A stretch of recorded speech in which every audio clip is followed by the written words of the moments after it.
Kategate. The Guilty Celebrities. Hello, I'm H.G. Tudor. A number of celebrities took it upon themselves to comment about the Princess of Wales. This was done in relation to her absence from public life. Notwithstanding the fact that they were told, in very clear terms, that the princess had undergone abdominal surgery, and therefore had withdrawn from public life to enable her to recuperate, these clowns still felt that it was appropriate for them to pass comment, mocking, casting doubt upon what had been said, and generally behaving like weapons-grade helmets. There were a number of celebrities who behaved in this manner.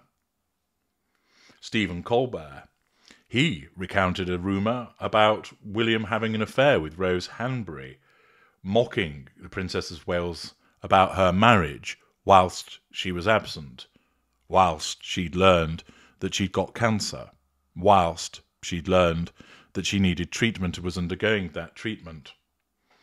Apparently, Colbert and his broadcasters have received legal letters from the representatives of Rose Hanbury, essentially issuing a cease and desist against them. Kim Kardashian posted a photograph of herself with the caption, "On my way to find Kate." Blake Lively didn't actually name the Princess of Wales. She posted a photo of her head that was edited onto another woman's body, stating, "I'm so excited to share this new photo I just took today. Now you know why I've been missing in action," which of course was directed at the theorising and rumours surrounding the absence of the Princess of Wales. Andy Cohen, he expressed disbelief that the video footage of the Princess of Wales was genuine. "That ain't Kate," he posted on X. He then doubled down on his behaviours, posting a screenshot from the video, asking his followers, "Is this Princess Kate? Yes or no?" Christopher Boozy, whilst I'm loath to acknowledge the individual within the field of celebrity, he's really only made a name for himself as a consequence of his support of this one's wife and Harry, and his repeated haranguing of individuals that criticise them. Nevertheless, it is hilarious to note that the man who has made a career out of railing against the spreading of misinformation about Harry and this one's wife then engaged in spreading misinformation about the Princess of Wales, demonstrating what a hypocrite he is, demonstrating once again that he speaks in one direction and then moves in the other. He speculated about the provenance of the shopping video, declaring that he didn't believe that it was Catherine, and similarly querying why nobody had come forward to verify that it was her in attendance, singularly failing to understand that there was no need for anybody to come forward because it was genuine and they accept that Catherine wishes to be left alone. The so-called comedian John Oliver stated there's a non-zero chance that she died 18 months ago. They might be weekend at Burnsying it, the situation, he explained. Sheryl Crow posted, "I'm going to be on Jimmy Kimmel Live, but where's Kate Middleton?" She could then be seen in a video that Crow posted, telling a person out of the frame, "If you can speed it up, I'm meeting Kate Middleton for lunch." Shouty Shola has once again utilised the opportunity to advance her own bigoted agendas. And, of course, the improbably named plastic-faced Lieutenant Lickspittle, Omid Scobie, popped up with his pathetic alarm clock post, as he couldn't help but want to suggest that he was privy to some information, thus utilising someone's important announcement to make it all about him. There are others besides that have demonstrated this low-life behaviour, and Kennedy, writing for the Mail Online, picks up on this, stating, "Smug Kate-spiracy trolls are crawling back to their gossip swamps after her shock cancer diagnosis." But as Blake Lively says sorry, Kennedy demands, Which of these ghastly ghouls will have the guts to apologise next? Well, let's begin with Blake Lively. She gave a sort of apology, stating, "I made a silly post around the Photoshop fails frenzy, and oh man, that post has me mortified today. I'm sorry." It didn't particularly show a huge amount of emotional empathy towards the Princess of Wales. It didn't name her, but it was clear who it was referencing, and it was more about her behaviour than demonstrating any actual sorrow. Kennedy writes, "Crow is now being served to all the trolls who shamed Kate Middleton. Eat up." Finally, this smugly arrogant goblin army that shuffled through the rank gossip swamps of bad jokes, hot takes and nonsense about body doubles and sanatoriums has been silenced, well, not quite, by the Princess of Wales's shock cancer diagnosis. Now they can march back to obscurity and the twilight of flagging careers with their ridiculous theories in tatters. First among that legion of classless jerks are Bravo Madam Andy Cohen and that lumpy nerd John Oliver. They laughed last week that there was a non-zero chance Kate was still alive. Then Cohen went further, tweeting "that ain't Kate" after a video of her emerged outside a Windsor Farm shop. Now there's a non-zero chance these boys are going to be able to slither out from under those vile gags without a fair bit of grovelling. And I see you, Omid Scobie. Harry and this one's wife's brand-building cheerleader was chief among the ill-wishing Tom Waggers. As journalists prepared on Friday for an imminent announcement about Kate's health, this gloating ghoul tweeted, and subsequently deleted, a picture of his iPhone alarm set to the exact moment the news was due to be beamed around the world. What did he think the palace was going to reveal? That this pending announcement would magically justify the despicable behaviour of Scobie and his fellow Kate baiters?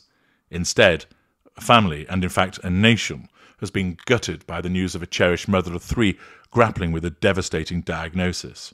So Scobie can suck it, as can all the other vile opportunists who danced under this dark cloud looming over the Waleses. Loudmouth tech CEO Christopher Boozy, who was made infamous by his appearance in Harry and this one's wife's whining Netflix docu-series, went full tin hat, NASA faked the moon landing wacko. In an unending series of unhinged tweets, he claimed to have analysed that footage of William and Kate in Windsor, proving that it wasn't her captured and perhaps a body double. We still haven't seen Kate in public, he declared to his followers on X. Of course, a simple explanation for why Kate might look so different, as he insisted on very personally pointing out, is that she's been undergoing chemo and likely lost weight after surgery. But such details matter not to bullish Boozy. His conspiratorial claptrap remains live on his social media at the time of publication. On Friday, the princess's announcement imminent, he half-heartedly tweeted, "Hopefully, Kate is okay." "You picked the wrong side, Chris. Now go crawl away and let the poor woman convalesce for a moment while you scrape what's left of your gooey dignity off the sidewalk." Why didn't it occur to these idiots that an abdominal operation, which we've been told she'd undergone months ago, might be rather serious? Major surgery that keeps an otherwise healthy 42-year-old away from work for 3 months hardly sounds like a breeze. Yet many of these Kate-spiracists are the same fame whore hacks who demanded apologies and deference on behalf of the Duke and Duchess of Santa Barbara when they went on their endless "please feel sorry for us" privilege tour. Where's that #BeKindBravery now? Even a sitting US senator couldn't help but trivialise the collective throat lump we all felt when Kate bravely levelled with us. Democratic Congressman Chris Murphy publicly boo-hooed when his cable news segment was cancelled to report the shocking news on Friday. I was supposed to be on CNN at 2 p.m. to talk about the anniversary of the Affordable Care Act and the millions of lives it has saved, but the interview has been bumped by this much more important topic, he tweeted, then deleted. Have some decency, you rancid sack of donkey crap. And who else deserves a kick? Kim Kardashian. She flexed her leather-clad BBL on Instagram last week with the caption, "On my way to go find Kate." Ha ha! So funny. Did you come up with that one yourself, Kim? You'd think she, of all people, would be a bit more sensitive. Well, no, you wouldn't, actually. As a woman who'd lost her father to cancer, she knows full well the uncertainty that follows surprise medical procedures. And as a mother, how could she not pause for a moment and consider that Kate may have been breaking some terrible news to her children before blasting it out on social? Actress and Taylor Swift groupie Blake Lively couldn't muster much better. Desperate to boost her new band of boozy shrew juice, she took the opportunity to bully and mock Kate in a promo Insta-post.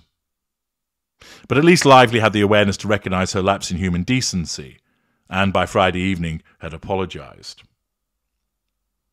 But why is it that these individuals have behaved in the way that they have?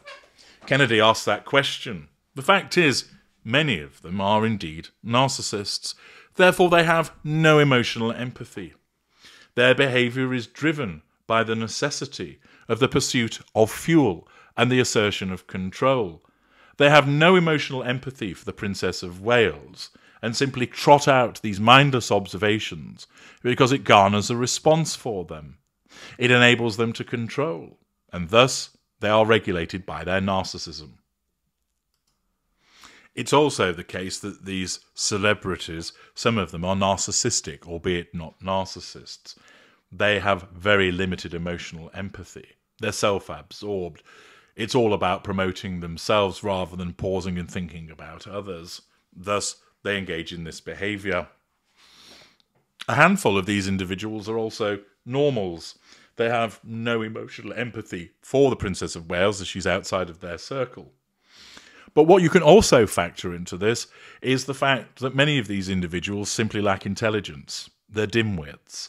And there's a herd mentality. That they operate within the swampish environment of particular places that are festering with the conspiracies and unpleasant observations about the Princess of Wales. And rather than exhibit any integrity, because they don't have any, it's all too easy to join this bandwagon questioning the disappearance of the Princess of Wales, even though there was a clear explanation provided for why she was not around. They're intellectually flabby, lazy upstairs, rather than realise she's had a procedure. It's obviously complicated. She's convalescing, as we've been told. No, instead of actually looking at the evidence that's been provided to me, I'll come up with ridiculous conspiracy theories because that's more likely, isn't it? This demonstrates the prevalence of narcissists within the world of celebrity alongside narcissistic individuals. Either having no emotional empathy or limited, these celebrities are guilty of demonstrating their innate unpleasantness. Unfortunately, much of the world is brainless too to continue to follow and give credence to individuals such as these. Those that would have emotional empathy and any degree of backbone ought really now to be turning their backs on all of these individuals and saying, no more. You have shown yourself to be what you are, and therefore I am no longer interested in you. Accordingly, that is why those celebrities have behaved as they have, and by understanding what type of categorization they are, you're able to understand more about why they behave as they do.